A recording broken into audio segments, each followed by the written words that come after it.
All right, so get this. We're about to take a deep dive into something that might seem kind of ordinary at first, but trust me, it gets pretty wild. We're talking squirrels. Oh, yeah. More specifically, a short story called Squirrel on the Campus. But hold on, because it gets even more interesting. Lay it on me. We're going to be weaving in some cool science facts and even some philosophical nuggets. Okay, I'm intrigued. You ready to explore life, death, and what it means to be human? All through the eyes of a squirrel. All right, let's do it. Okay, picture this. Two squirrels are racing up an oak tree, branches shaking, leaves flying everywhere.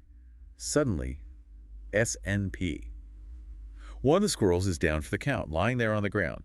Now imagine you're one of the students walking by. Some rush over, all worried, while others like, whatever, and just keep walking. Yeah, you see that all the time. Right. Talk about a mixed bag of reactions. It's almost like a real-life example of those different ways of knowing we humans have. Oh, you mean like the rational empirical, where people are all about logic and observation?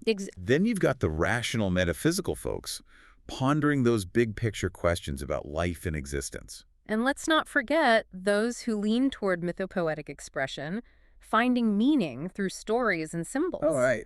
And of course, the mystical experience, where it's all about direct intuition and a sense of connection. Wow, so you're saying those different reactions to the squirrel could reflect these four ways of knowing. Some interesting thought, isn't it? It totally is. And then there's this student, Sue, who's not just worried about the squirrel. She's like totally empathizing with this little squirrel family, imagining how scared they must be. Good old anthropomorphism. Is that a bad thing? I mean, I do it with my cat all the time. It's not necessarily bad, but it's something to be aware of.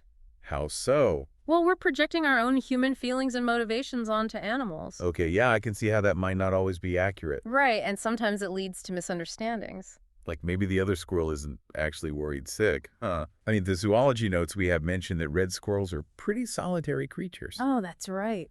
So maybe Sue's getting a little carried away with her imagination. It's possible. But you gotta love her compassion, right? Absolutely. It's a beautiful thing. Speaking of compassion, though, things take a dark turn in the story when a group of seniors shows up. Uh-oh. These guys are not exactly known for their kindness, to put it mildly. Yeah, I'm getting that vibe.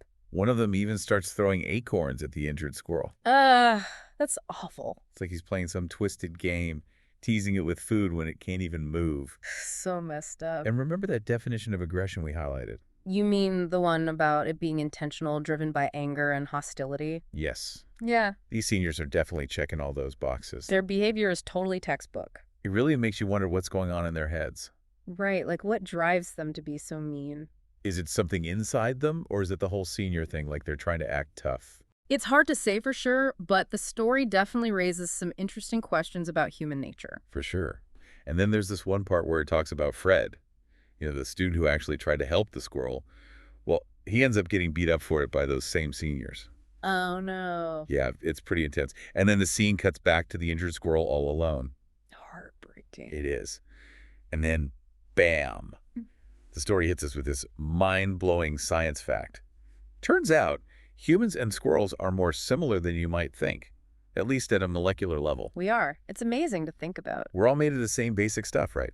Proteins, nucleic acids, the whole shebang. That's right. So even though we're out here building fancy hospitals for humans and leaving injured squirrels to fend for themselves, we're all part of this interconnected web of life. It's a powerful realization. And then the story ends with this one line that just hangs there in the air.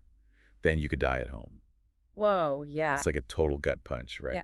It makes you think about how differently humans and animals experience death. Humans try to control it, deny it, make sense of it. Well, for a squirrel, it's just part of the natural order of things. It's a profound contrast. And it leaves you with so many questions. It does.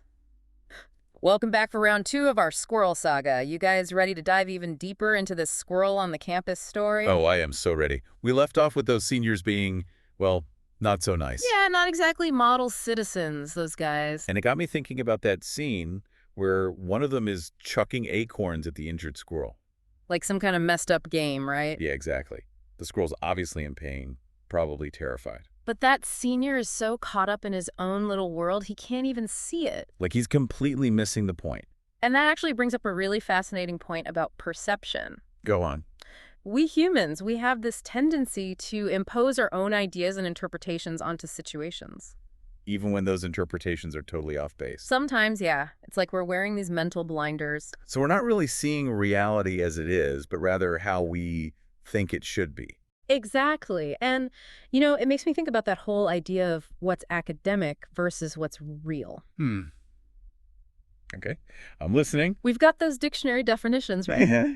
Something's academic if it's related to scholarly pursuits. Right. But then it can also mean something that's impractical or out of touch with reality. So like head knowledge versus real world experience. Yeah, something like that. Okay, I'm following you so far. So how does this tie back to our squirrel story? Well, you tell me. Think about those students and their different reactions. Right. Some of them are trying to analyze the situation through this purely academic lens, Quoting philosophers, debating ethics, that kind of thing. Right. But in doing so, they're kind of missing the immediate reality. The fact that there's a creature suffering right in front of them Exactly. It's like their knowledge is getting in the way of actually helping. makes you wonder what the point of all that knowledge is if it doesn't lead to, being better people. Right. Like, what's the point of knowing all this stuff if we don't actually put it into practice? Exactly. And then there's that ending, man. Oh, yeah. That line, then you could die at home. It just hits you right in the feels, doesn't it? It does. It's like a stark reminder that death is a reality for everyone. For humans, for squirrels, for all living things. We try so hard to avoid it, to control it, to make sense of it. But for a squirrel, it's just a natural part of life. Part of the cycle. It's a profound difference in perspective. And it leaves you with so many questions, Totally. Like, what does it all mean? How should we approach life and death? It's enough to make your head spin.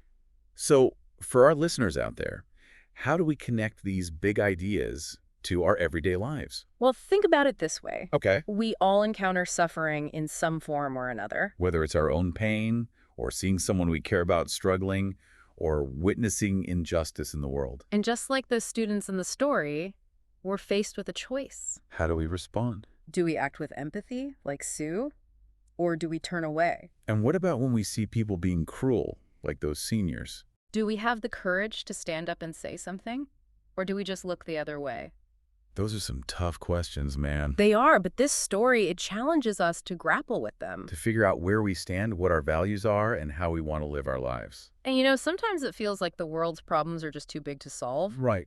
But this story reminds us that even small acts of kindness can make a difference. Whether it's helping a stranger, or donating to a cause, or just listening to a friend who needs to vent. And remember what we talked about before, that whole perception thing? Yeah. Sometimes the most powerful thing we can do is just pay attention. To really see what's happening around us without judgment or preconceived notions. Just like those students who stopped to observe the squirrel, we can find so much meaning and depth in the everyday if we just slow down and open our eyes.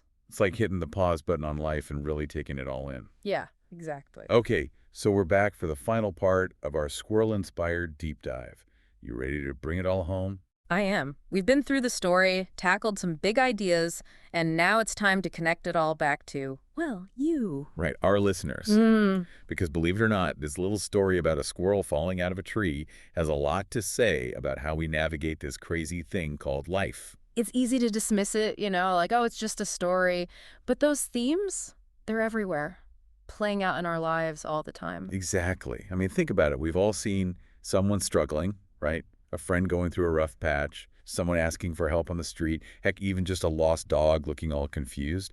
And in those moments, we have a choice. How are we going to react? Yeah, are we going to be like Sue, full of empathy, ready to jump in and help? Or do we just keep walking? And what about when we see people being straight up cruel, like those seniors in the story? Yeah, those guys. Do we have the guts to stand up to them, even if it's uncomfortable? Or do we just look away? Man, these are tough questions. They are tough. But that's kind of the point of Squirrel on the Campus, isn't it? It forces us to face these moral dilemmas, figure out what our values are, how we actually want to live in the world. Sometimes it feels like the world is just full of these massive problems, And what can one person even do? Right. But this story, it reminds us that even the smallest act of kindness can ripple outwards. Like helping an elderly neighbor with their groceries, donating to a cause you care about, or just being there for a friend who needs to talk. Exactly. And remember that whole thing we talked about with perception? Yeah. Sometimes the most powerful thing we can do is just pay attention.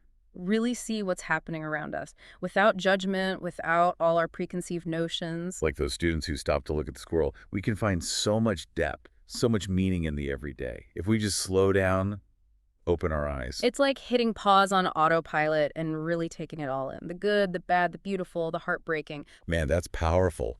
So as you go about your day, remember that fallen squirrel. Remember how differently people reacted to it and all the big questions it made us ask. Look for those extraordinary moments hidden in your everyday life. You never know what you might discover. And never underestimate the impact you can have on the world, even in small ways.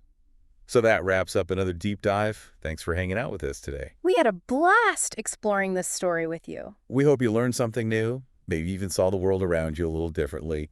And until next time, keep diving deep.